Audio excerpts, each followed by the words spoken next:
In the day's other news, Senate Republicans vowed to subpoena the CEO of Twitter for blocking a politically charged and uncorroborated story in the New York Post. It involved Hunter Biden, son of presidential candidate Joe Biden, and his business dealings in Ukraine. President Trump accused Twitter of censoring news to help Democrats. The company said the story violated a rule against spreading private information obtained through hacking. The Senate Judiciary Committee now plans to vote 1 week from today on the confirmation of Supreme Court nominee Amy Coney Barrett. The panel's Republican majority set the schedule today after a discussion that once again split along party lines. What we are seeing here is an exercise of just raw political power. You are moving ahead with this nomination because you can, but might does not make right. And the American people put us here to do what we think is right. The disappointment of our Democratic colleagues is real because they've become accustomed to the Supreme Court being policymakers. So I understand their disappointment, but I think their loss is the American people's gain. Republicans are pushing to get Barrett confirmed by the full Senate before Election Day. The U.S. economy is giving off fresh signals that its recovery from the pandemic may be stalling. The Labor Department reported today that new unemployment claims jumped to 898,000 last week. 17 states reported sizable increases.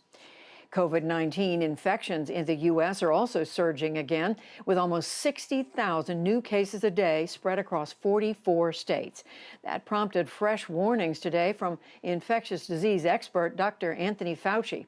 In an interview, he said things could get much worse with cold weather coming.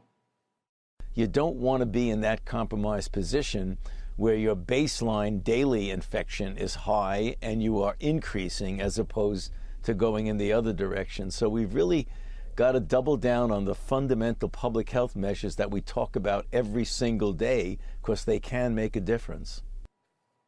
Fauci urged Americans to reconsider plans for Thanksgiving gatherings that could spread the virus. In Yemen, warring parties began a prisoner swap brokered by the UN. It involved some 1,000 men held by a Saudi coalition and Shiite Houthi rebels backed by Iran. Today, the first of the Saudi coalition prisoners held by the Houthis landed in Yemen's capital, Sana'a, with emotional tarmac reunions. Yesterday, the Houthis also freed 2 captive Americans. The president of Kyrgyzstan resigned today after a week of protests. Unrest in the Central Asian country started after his allies were declared the winners of disputed parliamentary elections. This is the 3rd time that a Kyrgyz leader has been ousted by popular uprising since 2006. Thailand's capital, Bangkok, is under a strict state of emergency over protests aimed at the monarchy and ruling establishment. Despite that, thousands of pro-democracy demonstrators still rallied in the business district today. Many made a 3-finger salute symbolizing defiance. The reform of the monarchy institution is calling for a change, not an abolishment. We want the monarchy to remain under a democratic system just like every other nation. The elite system should no longer exist. The demonstrations led by students have grown over the past 3 months. Back in this country, more than 50,000 customers across Northern California went without power today in the face of extreme fire danger. Pacific Gas and Electric imposed outages last night, fearing that high winds could blow down power lines and spark new flames. The state has already had more than 8,500 wildfires this year. The U.S. Postal Service is reversing changes that slowed postal service nationwide.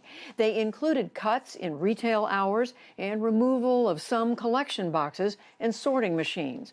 The reversal is part of a legal settlement with the state of Montana. It also gives priority to election mail. The U.S. Justice Department has brought its largest tax fraud case ever against an individual. Software mogul Robert Brockman was charged today in a $2 billion scheme. Federal prosecutors say that he used secret accounts to hide and launder money over 20 years. And on Wall Street, stocks had another lackluster day. The Dow Jones Industrial Average lost 19 points to close at 28,494.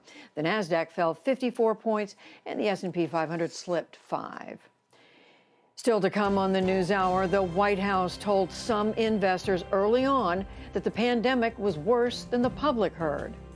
With less than 3 weeks to go before Election Day, we visit the battleground state of Iowa. We compare media coverage of the president's campaign to that of his 2016 run, and much more.